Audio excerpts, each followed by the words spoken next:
তো প্রথমটা হচ্ছে লম্ব অক্ষ উপপাদ্য, আরেকটা হচ্ছে সমান্তরাল অক্ষ উপপাদ্য। তো প্রথমে দেখি লম্ব অক্ষ উপপাদ্য জিনিসটা আমাদের কি বলে।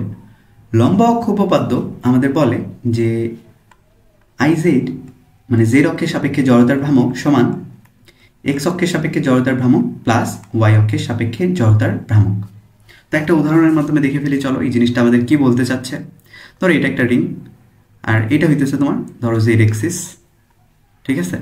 এখন এই জেড এক্সিসের সাপেক্ষে তোমার জড়তার ভ্রামকটা হচ্ছে আইজেড, আর এইখানে এটাকে তুমি চিন্তা করো এক্স এক্সিসের সাপেক্ষে এই যে রিংটা এর জড়তার ভ্রামক হচ্ছে ধরে নাও আই এক্স, আর এখানে তোমার এইটা হইতেছে ভরকেন্দ্র, ঠিক আছে। এখানে এটা ধরে নাও তুমি ওয়াই এক্সিসের সাপেক্ষে এই রিংটার যে জড়তার ভ্রামক এটাকে ধরে নাও আই ওয়াই। তাহলে তুমি এখানে লিখতে পারবা I Z equal I X plus I Y. এখানে শর্তটা কি? শর্তটা হলো এই যে দুইটা তুমি যোগ করলা না, যে দুইটা জড়তার ভ্রামক তুমি যোগ করলা, তারা যে এক্সিসের সাপেক্ষে মানে যে এক্সিসের সাপেক্ষে ছিল, একটা ছিল এক্স অক্ষের সাপেক্ষে আর একটা ছিল ওয়াই অক্ষের সাপেক্ষে, তাই না? তো এই দুই অক্ষ একই তলে অবস্থান করতে হবে।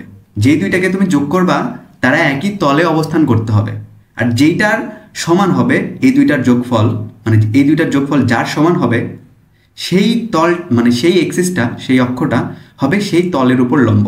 দেখো এখানে এটা হইতেছে ধরো এক্স এক্সিস, এটা হইতেছে ওয়াই এক্সিস, আর এটা কি উলম্ব বরাবর আছে, এটা হলো জেড এক্সিস, ঠিক আছে। তো এটা ওয়াই এক্সিস ছিল। এখন এই এক্স এক্সিসের সাপেক্ষে জড়তার ভ্রামক প্লাস ওয়াই এক্সিসের সাপেক্ষে জড়তার ভ্রামক, এই দুইটা তুমি যোগ করলা হবে কার সমান? ওয়াই অক্ষের সাপেক্ষে জড়তার ভ্রামকের সমান। শর্তটা কি ছিল?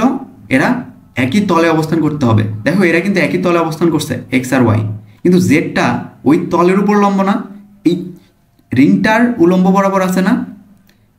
এখন তুমি এখানে এটাকে যদি তুমি এক্সিস চিন্তা করতা, এটাকে তুমি যদি জেড এক্সিস চিন্তা করতা, এবার ওয়াই আর জেড কিন্তু একই তলে আছে, তার মানে তুমি এটাকে বলতে পারতা I Y plus I Z. এবার তলের লম্ব বরাবর কি আছে? এক্স আছে, তো এক্সিসের সাপেক্ষে জড়তার ভ্রামক। আশা করি বুঝতে পারছো। যে দুইটাকে যোগ করবা সেই দুইটা একই তলে অবস্থান করবে, আর যার সমান হবে এই দুইটার যোগফল সে থাকবে ওই তলের উপর লম্ব। ওকে, আর এই যে তুমি চিন্তা করতেছ এইখানে যে ভরকেন্দ্র দিয়ে যাচ্ছে, এই তিনটা অক্ষ ভরকেন্দ্র দিয়ে না গেলেও চলতো, যদি অন্য যে কোনো বিন্দুতে এই এক্সিস তুমি চিন্তা করলে এই লম্ব অক্ষ উপপাদ্য তুমি খাটাইতে পারবা। বুঝতে পারছো? তাহলে এটা তোমার ভরকেন্দ্রের উপর নির্ভর করবে না। বুঝতে পারছো? তো শর্তটা কি এখানে? শর্তটা হলো যেহেতু আমি I Z equal I X plus I Y লিখছি, সো এক্স ও ওয়াই অক্ষ একই তলে অবস্থান করবে,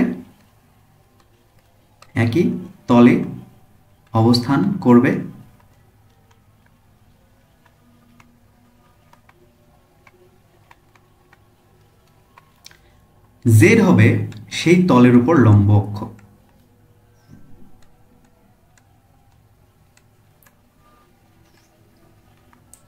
জেড হবে সেই তলের উপর লম্ব। এটা একটু পরে আমরা অ্যাপ্লাই করব, দেখিও তোমরা তখন। এখন আমরা যেটা নিয়ে আলোচনা করব সেটা হচ্ছে সমান্তরাল অক্ষ উপপাদ্য।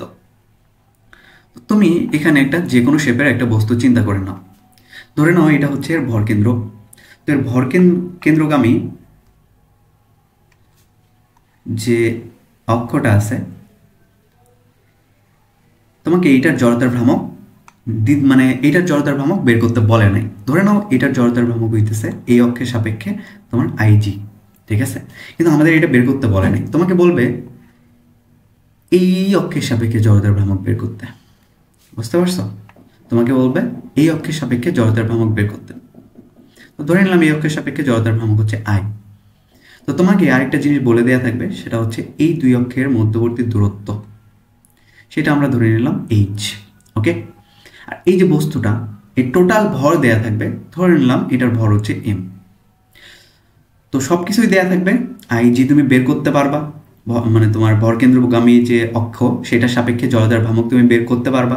তোমার এম দেয়া থাকবে, এইচ দেয়া থাকবে। এখন তোমাকে বলবে এই অক্ষের সমান্তরালে একটা অক্ষ আছে, এই অক্ষের সাপেক্ষে জড়তার ভ্রামকটা বের করো। তো এই অক্ষের সাপেক্ষে জড়তার ভ্রামকের সূত্রটা হবে I ইকুয়াল টু IG, মানে ভরকেন্দ্রগামী অক্ষের সাপেক্ষে জড়তার ভ্রামক প্লাস mh স্কোয়ার। বুঝতে পারছো? এক্ষেত্রে শর্তটা কি? এক্ষেত্রে শর্তটা হচ্ছে এই দুই অক্ষ সমান্তরাল হইতে হবে, প্যারালাল হইতে হবে। আর আরেকটি শর্ত হচ্ছে এদের দূরত্ব এটা লম্ব দূরত্ব হইতে হবে। তুমি এই যে এই দূরত্ব দিয়ে হবে না, এই দূরত্ব দিয়ে হবে না, তোমার এই দূরত্বটা লাগবে। বুঝতে পারছো? তো এটা হচ্ছে সমান্তরাল অক্ষ উপপাদ্যের সূত্রটা, মানে এটা একটা উপপাদ্য, সূত্র কেন বলতেছি। ওকে, তো চলো নেক্সটে চলে যাই।